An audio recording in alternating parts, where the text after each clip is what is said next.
Here's a real quick lesson for you. If you want to create this, you can create this as a prop and you can save it for later use. It's entirely up to you. What I was thinking as a option for your projects to create a sound bar with multiple sound effects applied to it. Now you can reuse it again and again. If you don't save it with music initially, you can just reload it into new projects. What I did was I created a primitive shape, a box that you see in the scene here.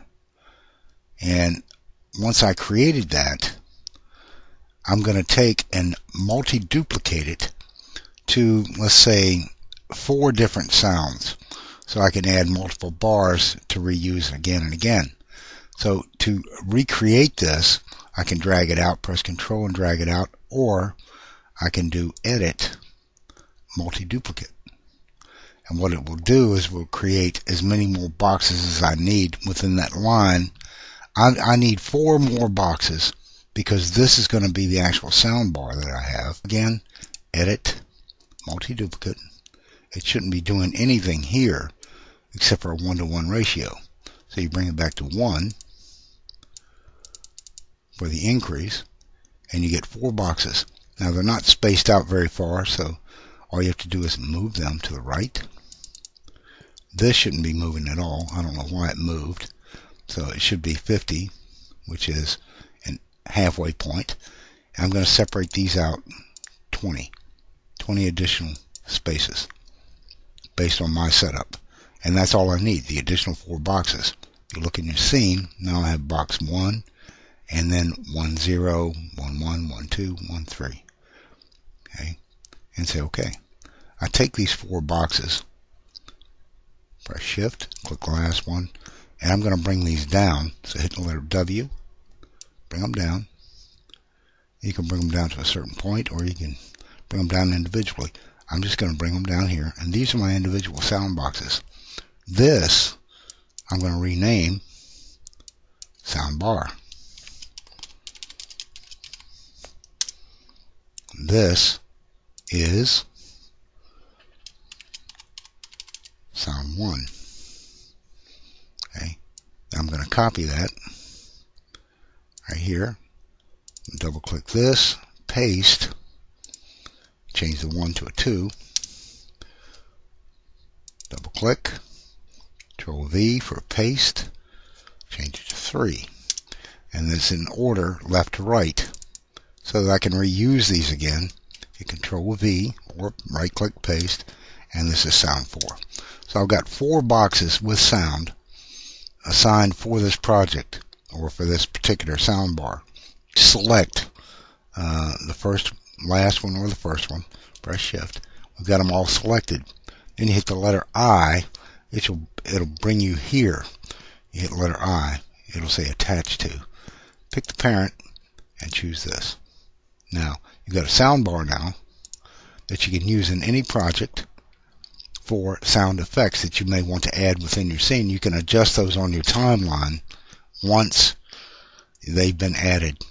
Now that I've got the sound bar and I've got 4 sound boxes below it, I can add 4 sound clips to any project, and you just keep duplicating. Of course, you can add as many boxes as you want. Now we've got a sound bar with 4 boxes. Each box can hold its own sound clip, and you can adjust those on the timeline. I'll show you that shortly. These boxes are attached to a sound bar. So I can go into Content now. I can double click this to get the name, copy it, come in here to Content, and under Props, I've got props and I've got sound props. I've already got one in here that I used initially for this test, but I'm going to add this as a sound bar. Now, any projects I open, if I want to add it, I can, and then I can add the clips I want to each box. So in the scene, we'll go back, got a sound bar, and all of these are going to be dummies once you set it up. You can go ahead and set those up initially as dummies, then press Control D to bring them back.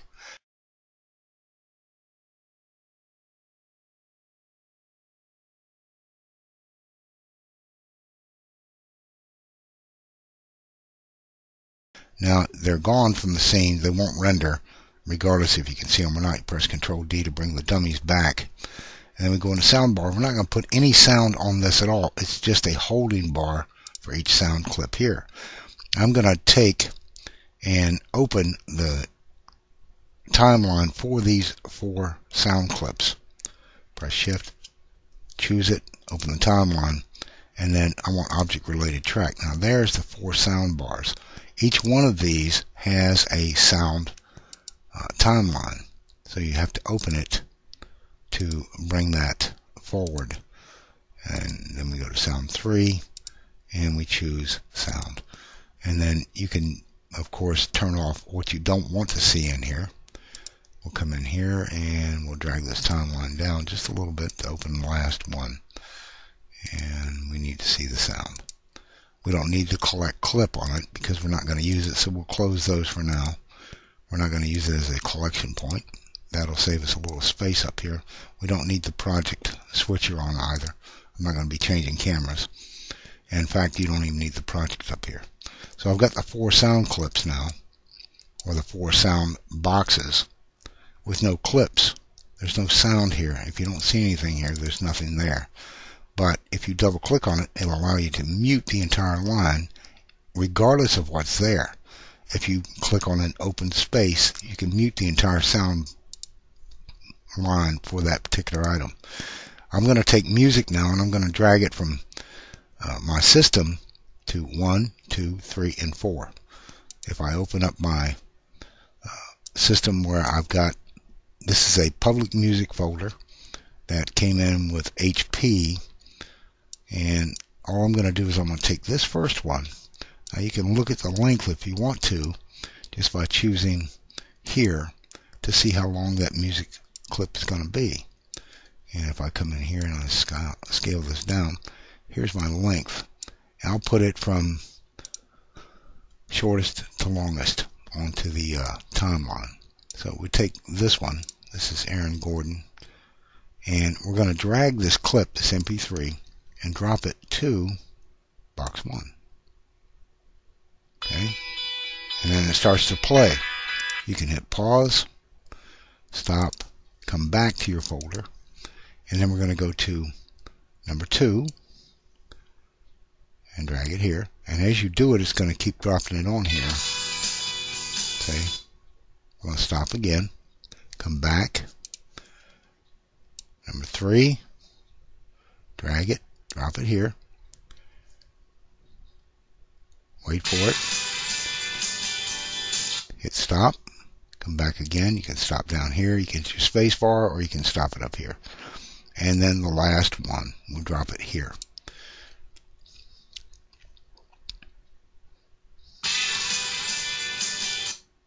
Okay, now we have 4 clips in here on a sound bar. And on the sound bar, you can actually rename it if you want to further identify it. Now, this is public music. I just call it sound bar public.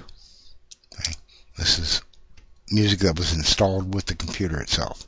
So to give you an example of how the media player works. This is sound bar public. It's got 4 sound clips.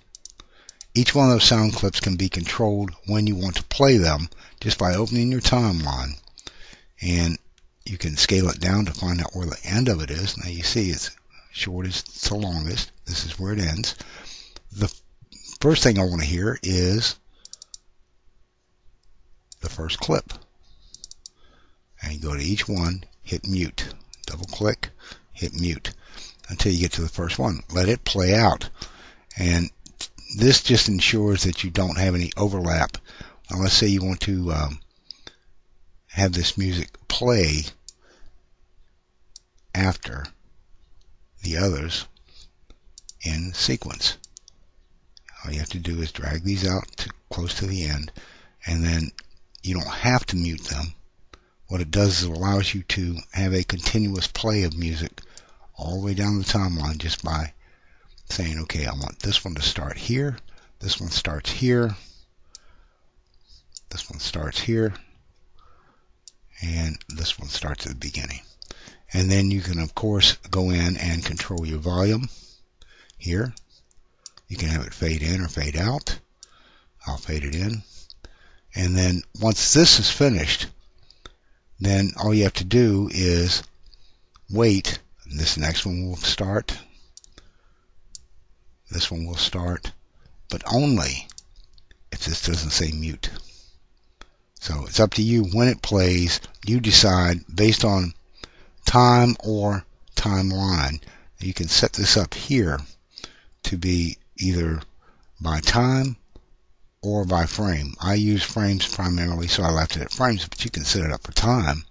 And you can say at 3 minutes and 19 seconds. This will start here. 3 minutes and 4 seconds. This song, its length was whatever it was in your file system. 304 is where I start that. It tells me that this one is 313. So it's all on how you want to use it. But anyway, I'm going to go ahead and play this one through. I'm going to bring the volume down so it doesn't disturb me while I'm talking. And if I press play now, this one is mute. Once this is finished, this won't play unless I turn this on. But I'm going to have it fade in so that it doesn't disturb the ending of this one. Okay. This one, doesn't matter. I can have it fade in or not. It's not going to affect any of the music. This I can also have fade out to a lower volume. I'm just going to leave it where it is. And then I'm going to press play. Now, as it plays, as this plays, you'll see what happens with it.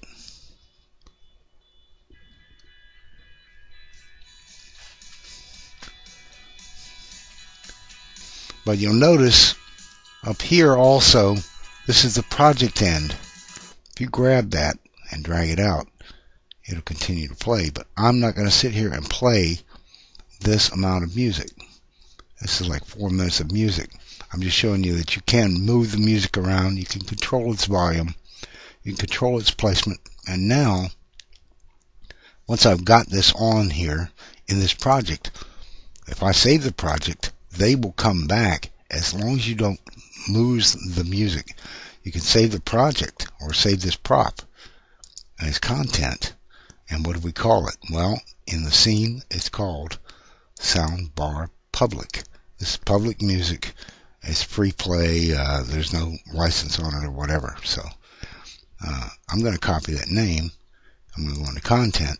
If I want to use this in another project, all I've got to do is hit add and press Control V, and it's Soundbar Public. All the music on it is public. Press Control D, and I can put anything I want in this scene. You'll never see this, but it's there. So I can do anything I want with that music. I can move the music around. I can put it in any project I want, and the music will be usable in other projects, or you can create anything you want. This is just a basic overview of how to add music, edit music, and use it in multiple projects. That's how you can add music to your project without actually taxing it too bad, because all your audio is spaced out. Now, there are limits, I'm sure. I haven't reached those limits yet, but I'm sure there are limits on how much you can add to a project. But also, if a project won't reload, a lot of times your problem is the sound. You can go into a project before you save it, take all your sound bars off, keep them saved with the project name under a specific prop folder. That way, when you open your project again, your sound bar will already be set up for its audio, and then all you have to do is add it back to the project and you're ready to go again. And then once you've rendered it or finished with it, take them back out, and they'll still be saved for the next time you want to open that project. You don't have to keep them active. Once you set them up, they will retain all the information. I'm going to show you that because I'm going to take the sound bar and delete it.